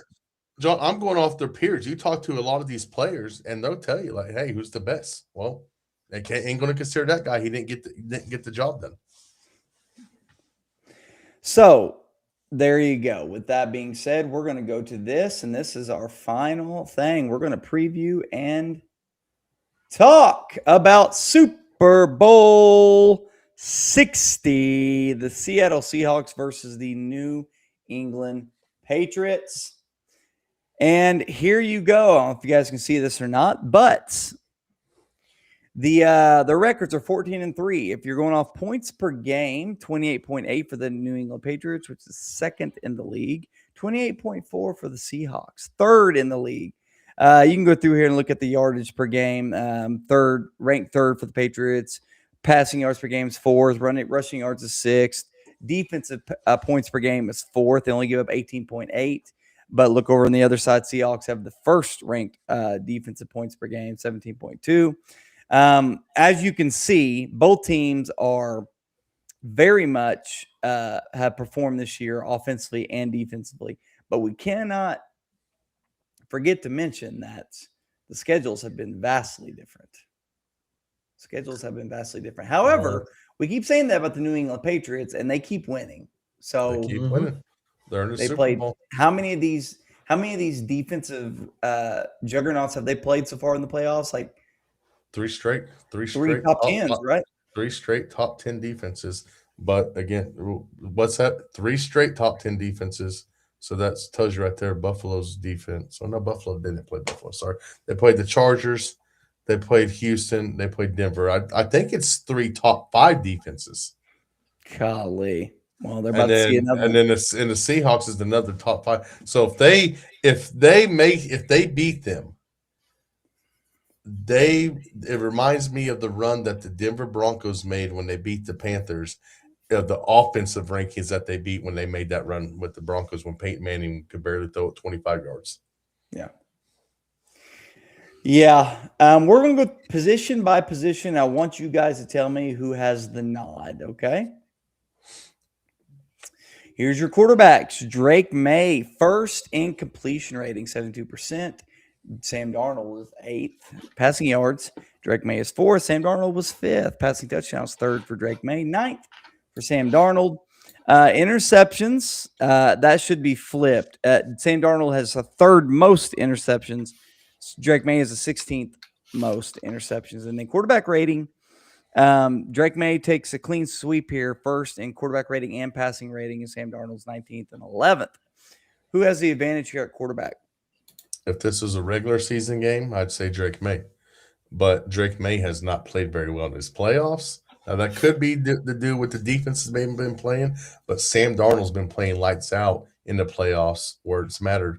So I'm going to give the edge to the Seahawks just because of how he's been playing in the postseason. Yeah, John. No, I have to agree. I think the youth of Drake May, I think is going to be a slight disadvantage. Not ever playing in a game like this. Now, I mean, I could say the same. John, how many fumbles has he got? 80 of them. Yeah. I mean, I think in the first 2 games he had 6. Something like that. It's one of those things where I think nerves will get the best of you. Now, I mean, you could say the same with Darnold. I mean, he's not ever been, the last 2 years is really the only time he's played big games, this, that, whatever. But this guy, I think, has, and we've said it throughout the year. Kevin O'Connell, I think, had a big to do with reviving his career, but I think this guy's finally figured it out.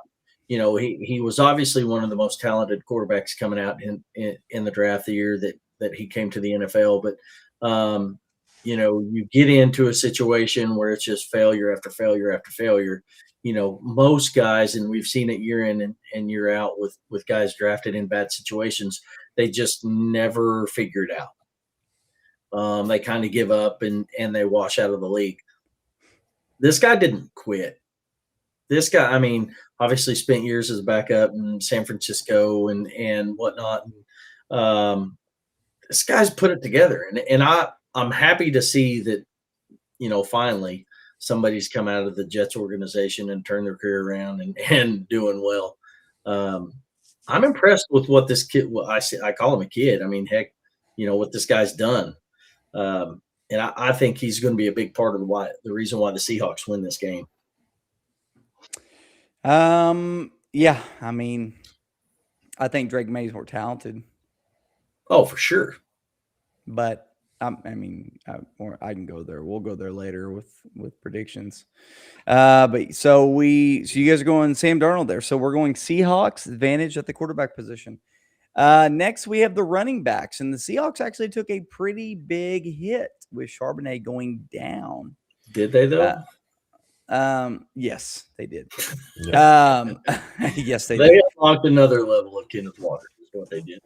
Well, yeah, Kenneth, but if you're comparing Walker and Holani, as I say his name, with Stevenson and Henderson. Now I know they haven't been given the ball. Is it a Holani or Alani? The drinks that our wives like to drink, those Alanis. Alani's are good, boy.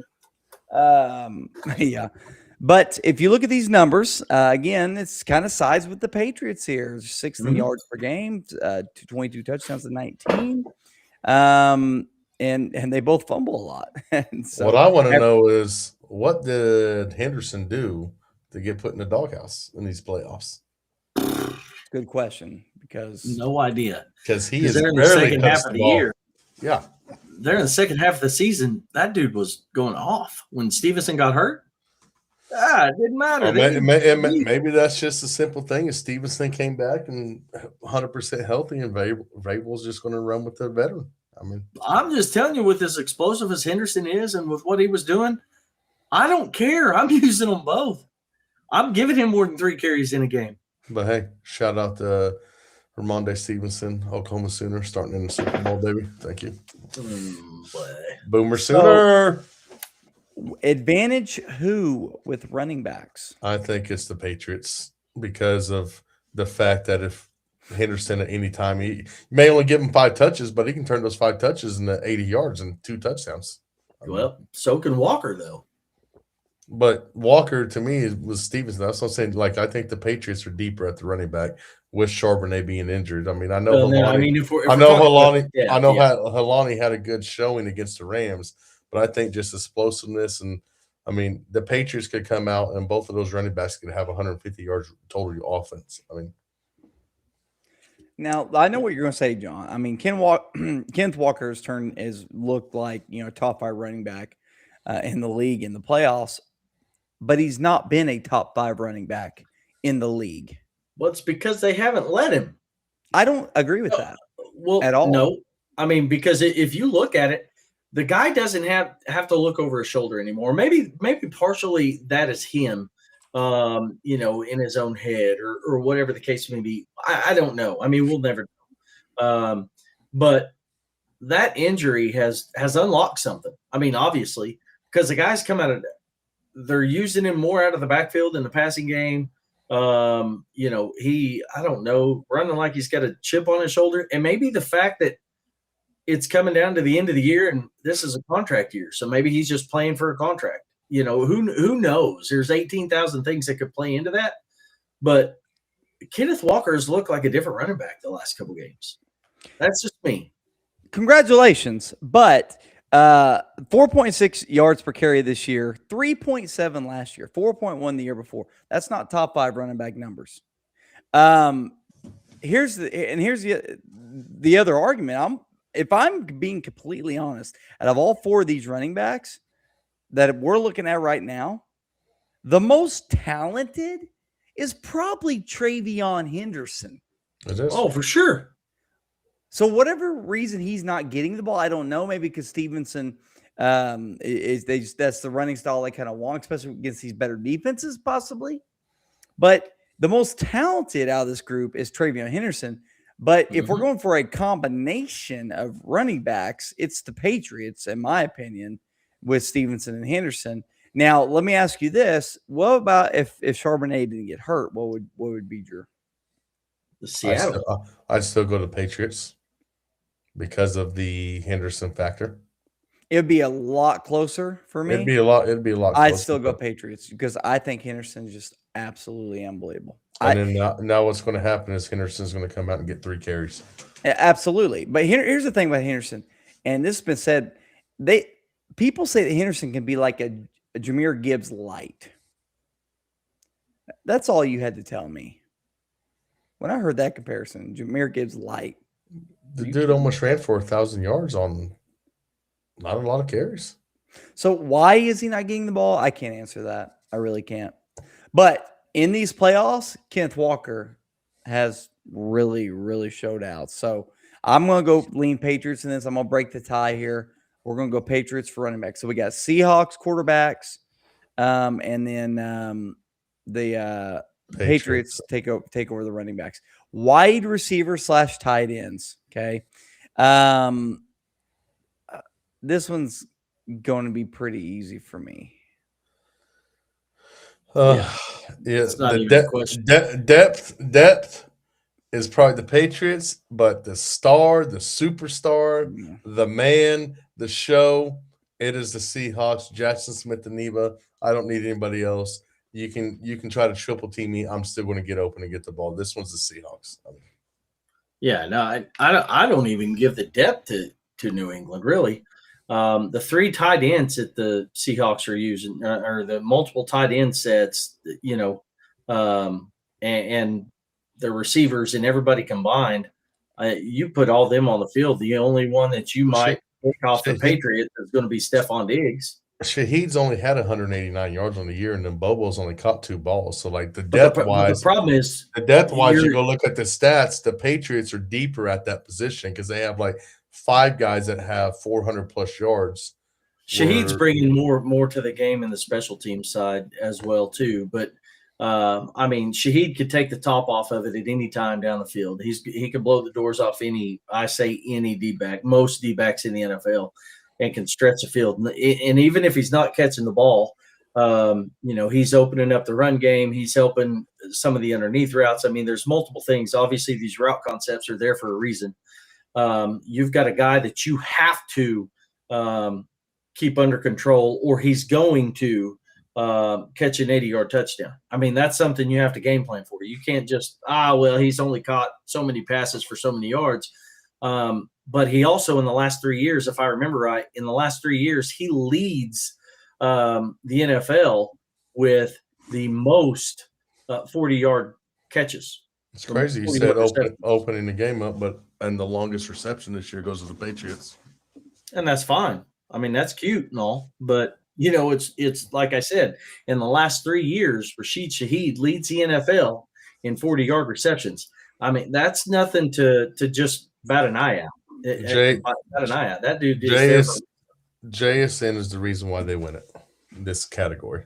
Oh, yeah. JSN is hands down a big part of the reason. My argument was against the depth. Depth doesn't do anything for me. I do like Henry over on the Patriots side. That helps them. I like Boutte over Cup. I like Hollins over Shaheed. I like Henry. Like, on the depth wise, when you go look at the stats, the Patriots got more guys that have done it, but you got the big crystal diamond over there that shines over everybody. Well, you see right here on the stats. I mean, 31, ranked 5th in the NFL. Patriots for touchdowns, 4th in yards per game, but the average per catch, they're both 1st and 2nd. I mean, Seahawks are 1st. Look how many fumbles the receivers have, though. I found that kind of interesting. That's crazy. Last in receiver fumbles. So, yeah. All right. So we're going Seahawks there. Yeah. Okay. Let's go to offensive line. Okay. And I pulled a couple different stats from a couple different websites here. Pro Football Network was one of them. It had a Team OLI. And it gave the Seahawks the 9th ranked offensive line. Had the Patriots as the 12th ranked. And that might be wrong. I might have to go look at that. I can't remember. I might have the 9th wrong on the NFL rank because their number was higher, 74.5. So Patriots might actually grade it out better. But pressure rate allowed. This was interesting. Okay. The Seahawks were 9th in the NFL at pressure rate allowed. Rush stuff rate, the Patriots were actually better with a 17.9%. Lowers better in this instance. Time to throw. This was interesting. Seconds of time to throw. 3.2 seconds for the Patriots. It's 2nd in the NFL. 2.8 for the Seahawks is only 25th in the NFL. So those 0.4 seconds is a difference between 23 spots in the NFL. And then the no blitz pressure rate, Seahawks were better at the 9th. I think we talked about that. The Patriots struggle a little bit when they blitz you. So offensive line, who do you got? I think this is a wash. Yeah, I got it tied. Both of them, I think they're both very good. Both have very good left tackles, and Charles Cross and Will Campbell. I mean, they're both just solid across the board. I mean, I think the one thing that Campbell has had a tough year, as a rookie. I mean, obviously there's growing pains. I think the offensive line, I do agree. I think it's a wash. Obviously he's going to have a good game because if not, that pass rush is going to eat him alive. But okay, so we're going to wash that one. All right, let's go to defensive line. Okay, pressure rate. Seahawks with the 6th best pressure rate. No blitz pressure rate, 9th. Yards before contact per running back rush, 6th, and then rush stuff rate 18th. So basically what this is saying is on when they actually run the ball, Patriots are actually a little bit better when they successfully hand the ball off. However, the Seahawks get the pressure way better on defense from the defensive line, and they get to the running back way quicker whenever they hand off to the running back, is what this is saying. Who do you got? And they run different, by the way, they do run different defenses. That's why you have 3 on the Patriots side, and you have 4 on the Seahawks side. So I got the Seahawks. Seahawks, just because I think they get to the quarterback better than the Patriots. The Patriots until this playoffs. Now, say that before the playoffs, the Patriots, I think when I talked about, were 26 in the league in sacks, but now these playoffs, they're getting to the quarterback quite a bit. So, I mean, they've stepped up their performance, which I think a big part of that was they got Milton Williams back, and he's been healthy, and he's been clogging up that middle and doing a great job in interior rush, and it's helped them. So, but like, I'm going to Seahawks. I think it's pretty close. It's a lot closer than some of these stats say, but I just got the edge to me is to the Seahawks. Yeah, no, I 100% agree. And a big part of it is obviously I got to watch D-Law in Dallas for several years, and I love that dude. And the simple fact that this is the first year away from Dallas, and he's in a Super Bowl after saying, what he said in the little beef between him and Parsons. He ain't going to win nothing in Dallas, that he came over here to win and they're already in the Super Bowl. Hey, congrats. If he goes and gets a ring, that's phenomenal. But he's going to be playing with a chip on the shoulder. I think him and Williams are just going to absolutely be a big difference maker in this game. Hence the reason why I say Campbell's going to have a good game facing these guys, or they're going to eat him alive. All right, so we're going to give the edge to the Seahawks on the defensive line. Let's move over to linebackers, and here you go. Well, I was just talking about the 4-3 that the Seahawks run compared to the 3-4 the Patriots run. But as you can tell on both the NFL ranks here from linebackers, extremely close. Both have excellent linebackers. Okay, they're actually tied in sacks. I found this interesting. The Seahawks are first in linebacker interceptions. I feel like Jones has, I want to say 4. I was going to say, I think he's got most of them. Yeah, Jones has a lot of them. So who do you give the edge to here? Linebackers. Patriots. I think the Patriots are deeper at the linebacking core. I think they just, the sacks are even there, but I think this is the ones that get the most pressure for the Patriots compared to the defense line. I like Spillane in the middle, controlling things. Seahawks ain't no joke at the linebacking core either. No, they're very athletic. And then the guy that they're not even on this list that comes in and plays for them is Bofa Mayo. As a substitution. But I'm just the Patriots. I think their linebacking. I think that's the engine to their defense is those 4 guys right there. Yes. Chason is an absolute stud. Landry, Spillane, Ellis. Those guys are. It's one of the best cores in the best groups in the NFL. They're very talented, and like Mosby said, Seattle is as well. It's tough. Obviously, when you're looking at this little deal here, 483 tackles. Wow, they got 19 more tackles than the Seahawks do. Yeah, well, they also run a 3-4 defense, so they got an extra defense on the field every now and then. But the sacks and the interceptions you give to the Seahawks, but it's still pretty close. Everything is close, but I just think, man, as a group all together out on the field, I think it's going to lean Patriots' way. Oh, there's something in the air tonight. Yeah, you guys are freaking me out. We've agreed on almost everything, man. Stop it. Yeah, you're freaking me out here. I heard the Cowboys are better than the Chiefs. Yeah, no. Yeah, they are. Sorry. So linebackers are going to go to the Patriots, and last but not least, the defensive backs. And I couldn't really find a bunch of stats for this one, but again, you have 5 over here because the Seahawks run a nickel a lot, and you only got 4 defensive backs for the Patriots. Net yards per play is what that is, or pass attempt. I think net yards per pass attempt. Second for Seahawks, 14th for Patriots, and then they've got 12 interceptions to 7. I put tackles on there. Basically, all I was really finding was the team passing against numbers. So, out of these names, who do you like best? I'll tell you this before you guys comment.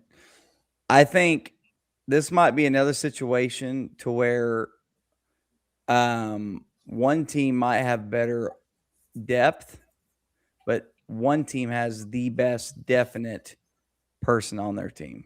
The best player out of the secondary is Christian Gonzalez. Mm-hmm. Devon Witherspoon's no slouch, but Christian Gonzalez, when both of these defenses are on the field, is the best defensive player out of both units on the field.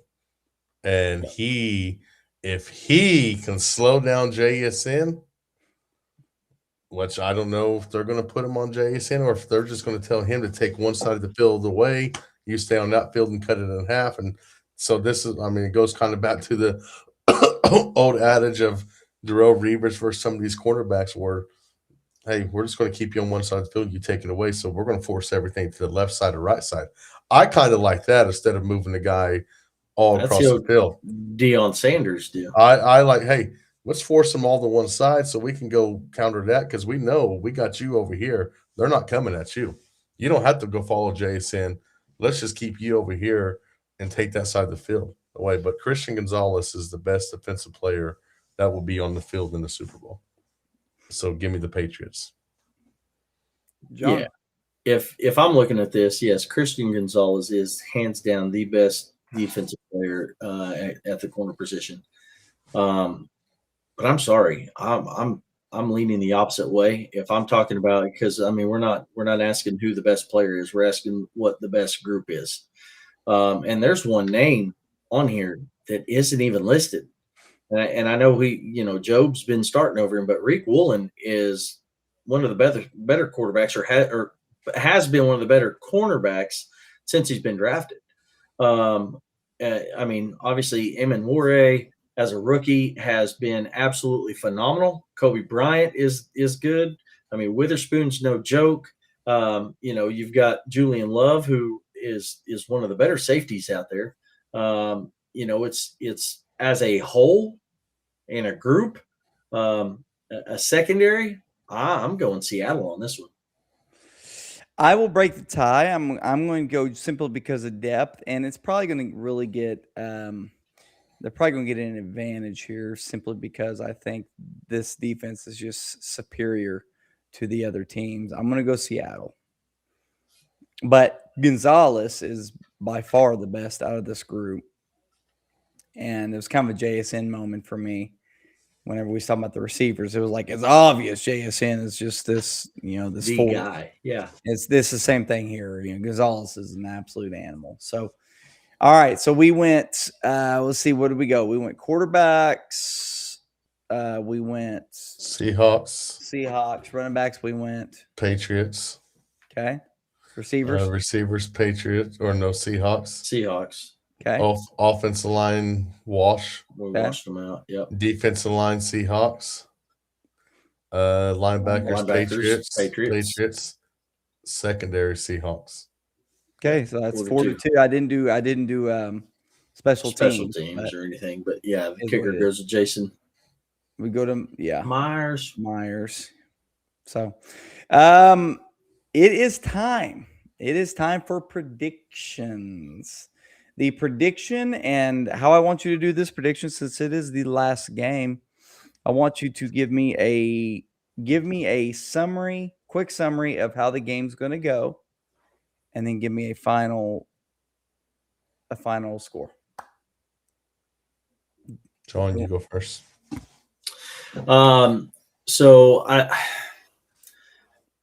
It's tough, but I think you're gonna see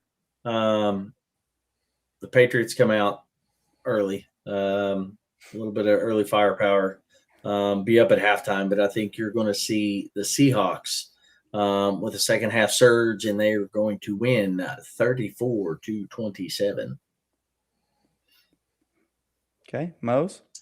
I think it's going to be sloppy in the beginning. I think both quarterbacks are going to pressure a little bit, push too much. Might see a turnover from each team here and there.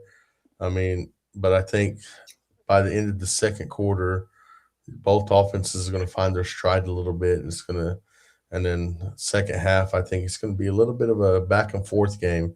But I see the Seahawks winning 31-24. Seahawks winning 31-24. Mm-hmm. Okay, I'm just gonna read off what I texted one of my friends the other day. What I think it's gonna go. It's going to be 10-0 Seahawks after the first quarter. Okay, it will be 21-10 Seahawks at halftime. But this is where the Patriots make a little bit of a comeback. It'll be 24-17 after the third quarter. And it's going to end up being 27-20 Seahawks winning Super Bowl 60. Mark it down. 27-20 for me. Mosby said 34-27. No, 31-24. 31-24. John said 34-27. Right? Yes, sir. There you go. There are your predictions. It is time. Super Bowl 60. And can you believe it when it's over? No football until August. Oh, my goodness. What are we going to do? I have no idea. The day after the Super Bowl, John can start, and I'm sure a bunch of Cowboy fans will say, this is our year. This is our year. Again, for the 30th straight year, something like that. Some of us lost count, Mosby. But hey, John, just remember, your drought is not as long as your brother's. That's exactly right. Them 49ers can shut up. Mr. Unathletic, your 49ers, I'm sorry, but my Chiefs have ripped that heart out twice. I've loved every second of it. Well, I will say, I'm not going to sit here and say it's going to be our year, but what I will say is I'm impressed and I'm excited for the Joneses just sitting back and letting the coaching staff hire their coordinators and let them actually do their job for once. Well, that's for another episode. I'll leave you with this. The Oklahoma Sooners softball team won 2-1 today on opening day. Boomer Sooner, maybe. Matt Stafford, NFL MVP. Loaded with talent. Yeah, I saw that. With Rookie of the Year offensive. Yeah. But JSN, Offensive Player of the Year. I mean, hey. It is pretty fun. Then we'll have the NFL draft to look forward to, and then we'll move on from there. So regardless, if you guys don't have anything else to say, we're going to go ahead and end this sucker. But thank you guys for tuning in. If you tuned in, if you're watching this as a replay, like, subscribe, do all the things. Share, do whatever. Comment, whatever you feel in your heart to do. We have DMs with suggestions. Yeah, because football's done after this week. We'll have a little bit of Super Bowl recap, but the football talk is going away for a little bit. We're going to have to jump into some baseball, maybe some college basketball, NBA. I think we're going to get a little bit funner with some of these subjects, like that bedroom subject we had one time. I mean, I sent Ben and them a thing the other day we might talk about just some random stuff. We'll just we got to find some people who actually know how to talk baseball, but we'll figure it out. With that being said, I will see y'all later.